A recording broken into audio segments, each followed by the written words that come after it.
هنتكلم في اكتر 5 حاجات تقريبا مالهمش لازمه في البيت. السفره الكبيره اللي هي 8 كرسي او 10 كرسي ملهاش لازمه، 6 كرسي هيقضي الغرض معاك.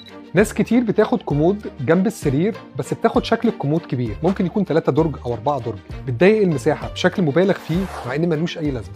احنا ممكن نستبدل الكومود الكبير برف صغير او كومود 40 سم او 50 سم درجين، هنحط فيه الشواحن، هنحط فيه الاغراض بتاعتنا. ثالث حاجه المكاتب الضخمه، لو انت من محبين الكتب ممكن نستبدل المكاتب الكبيره اللي بيتحط فيها الكتب برفين معلقين او وحدات مفتوحه، ممكن نحط فيها الكتب اللي بنستخدمها والباقي ممكن نخزنه. رابع حاجه الجزامات الضخمه اللي بنشتريها جاهزه، غالبا بنختارها بعد ما بنختار العفش بتاعنا، فما بيبقاش ليها تنسيق مع القطعه اللي محطوطه معاها زي السفره او الانتريه.